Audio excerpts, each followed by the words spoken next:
président Bassirou Diomaye Faye dem na Espagne taxawaay bu am solo ci diggante pays occidentaux yi ak pays Afrique ci wàllu dette yi dox ci seen diggante ñu gën ko rationaliser gën a jox gëdd pays Afrique yi bu fekkee bëgg nañ leen jàppale ci seen wàllu développement. Premier ministre Ousmane Sonko dem na Chine ak ay accords yu takku yoo xamante ni bii signé na ko yeneen ci ay ministres yoo xam ne àndoon nañu ak moom ci Chine am benn partenariat bu dëggu bu dox ci seen diggante. bi ñu ñëwee fekk nañu fi yeneen ministres yi nekk ci seen liggéey ñu décrocher ay marché wala signer ay partenariat mais li jaadu mooy ñu rendre compte premier ministre rendre compte président de la République. Alors dans sa globalité li doon activité yi gouvernement bi yëpp de Ousmane Sonko waxtaan ci point de presse bi nga xam doon na ko def wala déclaration bi nga xam doon na ko def ci kàddu yooyu nan la nit antenne taxawee ñu Ousmane Sonko Chine la demoon ñëw di wax ay partenariat yu ñu signé ak waa Mercedes nekk ci Allemagne loolu doon xalaat bu gàtt loolu doon xalaat bu raisonnable parce que Ousmane Sonko njiital gouvernement la bu boot ay ministres yi takku ñu koy defal bilan chaque semaine moom ak ministre am yooyu di defal président de la République bilan chaque semaine ñu war a def évaluation dans sa globalité ñu exposer li nga xam ne ay jéego yu Sénégal def la bàyyi leen xel njiitu réew mi président Bassirou Diomaye Faye bi mu demee Allemagne bi mu demee Espagne li mu waxtaan ak Sénégalais yi nekk foofee ci Espagne ci ay tomb yu takku te wuute te am solo ci wàllu dëkkuwaay nuñ ko mën a amee nan la mën a yombe ci ñoom nu ñu mën a waajale seen retour au Sénégal nu ñu mën a participer ci développement bu Sénégal waaye tey ñun ñëpp dara intéressé wuñu ci loolu li ñu intéressé ci ñu wax ko waxtaane tey mooy ay débat yu xam-xam lalu ko ay débat yu fulla lalu ko ay débat yu xastante moo ko lal ñu orienté Sénégal yi jëmaleen ci faneen fu bokkul ak fi ñu bëggoon a gis muy action yi nga xam ni moom le gouvernement bu Sénégal di def. Bien sûr Ousmane Sonko mën na jóge Chine wax partenariat bu Sénégal signé ak waa Mercedes li ko sabab mooy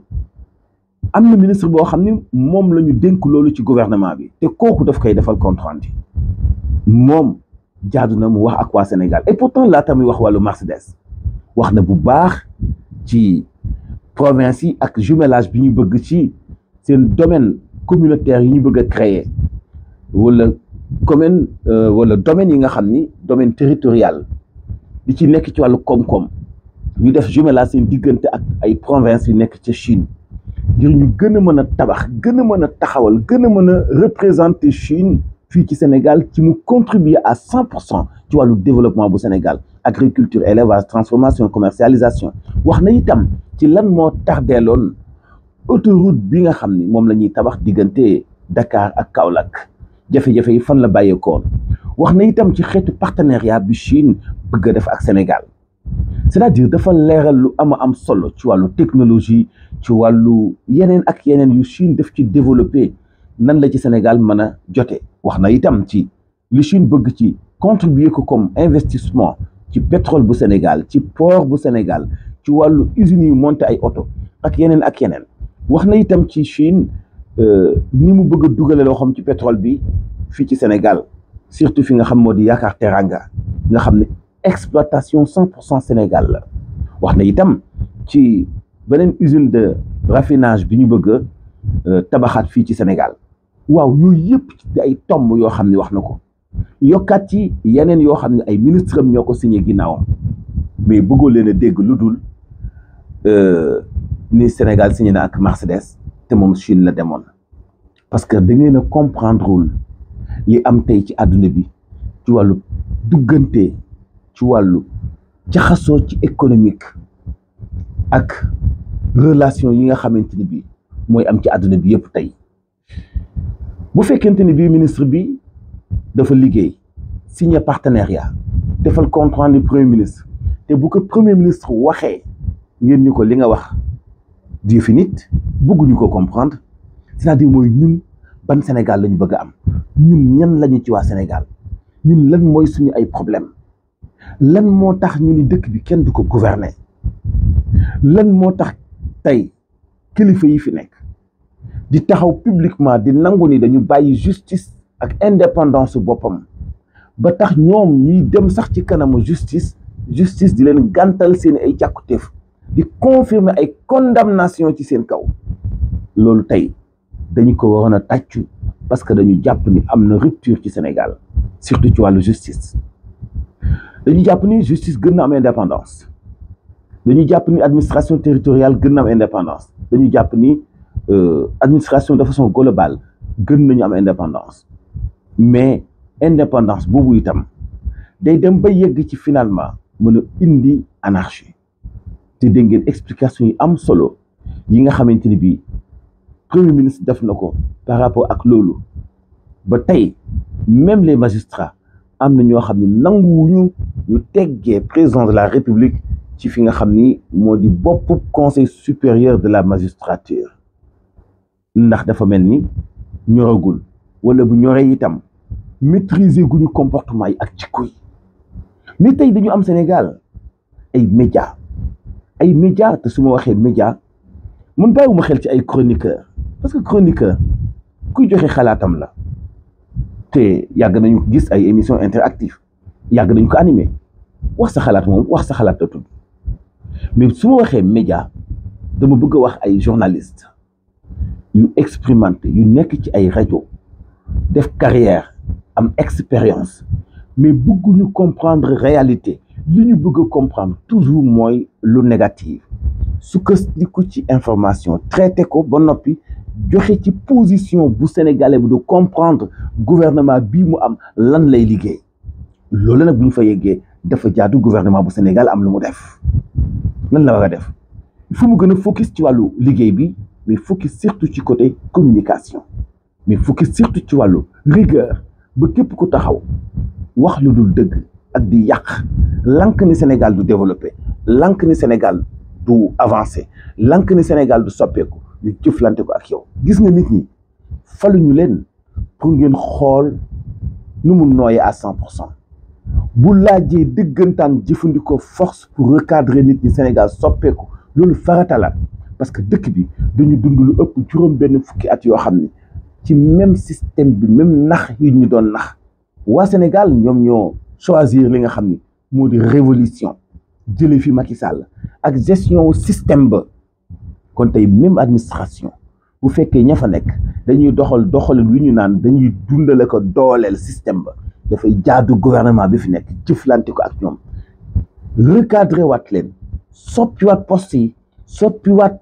même composition ak organigramme administration sax bu laajee ñu soppi ko Sénégal xëyul xëy nekk benn république dañu ko coloniser woon not ko bi tubaab yi demee dañu ni woon mënuñu ko yéen a ngi fàttaliku ci wàllu histoire oui ak non ci nañ jël indépendance am ñu ni duñu jël indépendance parce que ñi ni woon duñu jël indépendance dañu foogoon ne Sénégal antanul boppam mais après bi Sénégal jëlee indépendance ci la ñu composé li ñuy composé ay xalaatu nit la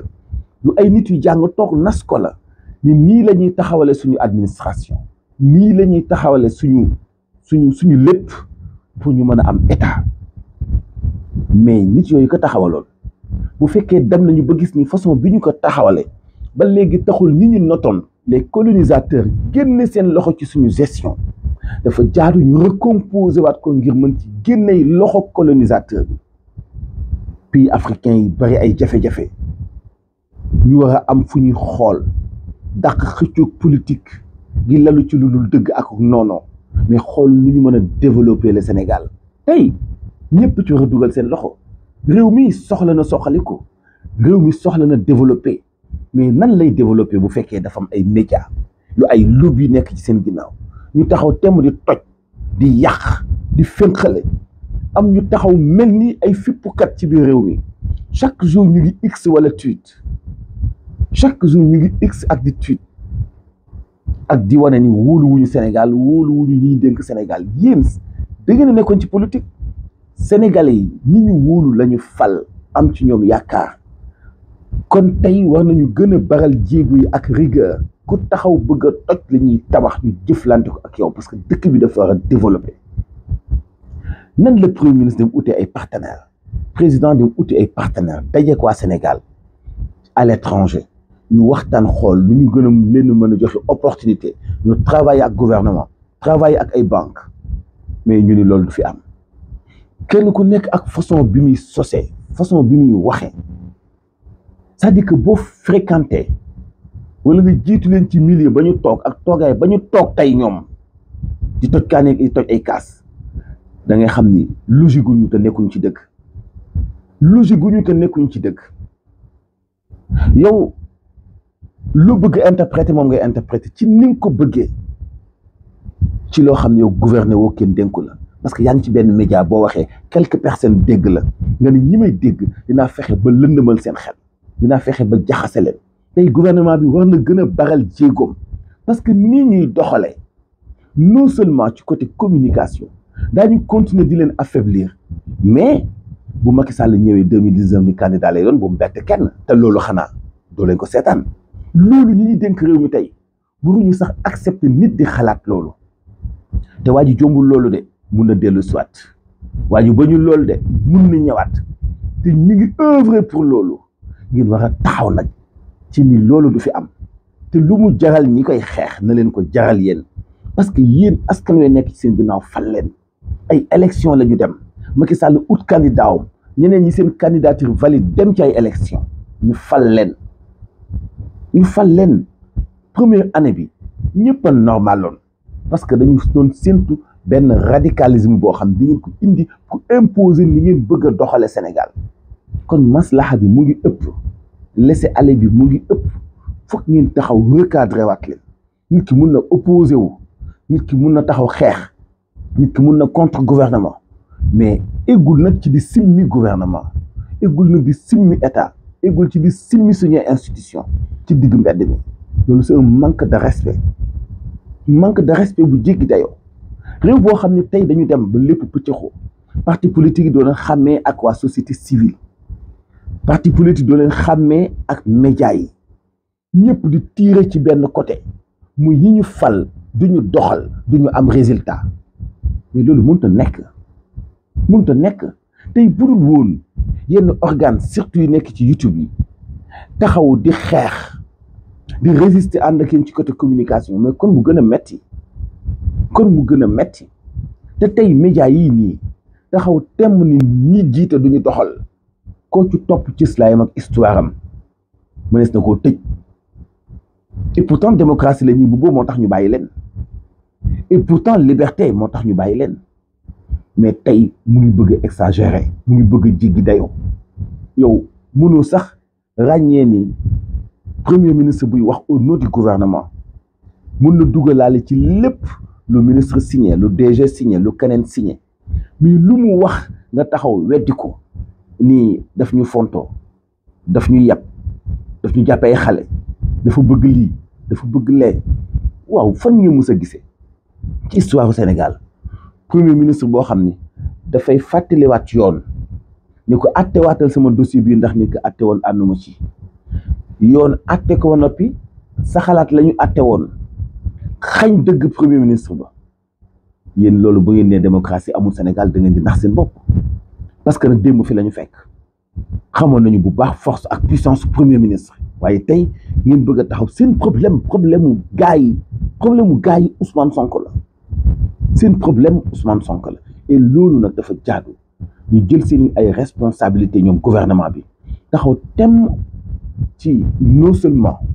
installer ay médias yu wax Sénégalais yi dëgg ak liggéeyu gouvernement bi Sénégalais yi mën a comprendre mën a xam Sénégal lu mu am ci wàllu koom-koom lu mu am ci wàllu avenir ban yaakaar la mën a jox population mais au lieu ñu bàyyi leen ak terrain bi ñu bëgg ko soppi terrain boo xam ne saagawatante wax lu dëgg sos ak nit ñi jiite duñu mës a doxal mais loolu ba kañ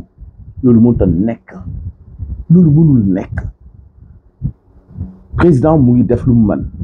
premier ministre mu ngi def lu mu mën gouvernement mu ngi def lu mu mën ku ñu ci war a contre ci li nga war a doxal te doxaloo ko daañu ko taxaw wax ko publiquement dénoncer ko mais ça ne veut pas dire que da ngay soppi loolu def ko ay saaga ni kenn du doxal mu doon loo xam ne nag doo xam lobby yi ni ñu tase ci Sénégal côté boo jaar communicateurs traditionnels les chefs de quartier les bàjjenu gox fu nekk ñoom lobby yi fexe nañu fa am ay éléments yu contesté ñu taxaw ne ñu jiite du ñu mus a doxal am na ñoo xam ne dañu naan carrément man diw neexuma rek neexuma de façon globale neexuma mais bu leen neexul neex na waa Sénégal yi nga bokkal Sénégal ndax ñoom ñoo ko fal bu leen neexul après doo taxaw temm ni du gouverner loolu nag dafa jot tey ñi jiite Sénégal xam ña ñoo seeni adversaire weesuwul ñuy mbubboo politique te amuñu ñetti nit pratiquement amuñu récépissé ñuy mbubboo làqatu ci ginnaaw média ndax ni dañu am liberté d'expression bëgg a taal Sénégal ci ay jaxase ay kàcc ñenn ñi mbubboo ci ay société civile te ni kenn du doxal Sénégal bàyyi leen caaxaan yi prenez vos responsabilités parce que yéen la Sénégal wóolu yéen la Sénégal fal yéenay gouverne Sénégal te da ngeen am vision 2030 boo leen teg am fu ngeen bëgg a yóbbu Sénégal ci côté réalisation côté liggéey seen chance la ngeen tombé ak moom allez-y dem leen ba jeex bu leen nangu ku amul palte amul place di leen yàqal objectif ak yéene ji ngeen am ci Sénégal ak li ngeen bëgg pour tabax ko Sénégal. jaa ngi jëf bokk ci ànd beeg MMD Média abonné leen suñu chaîne jot suñu ay vidéo partagé commenter aussi dinañu neex jaa ngi jëf.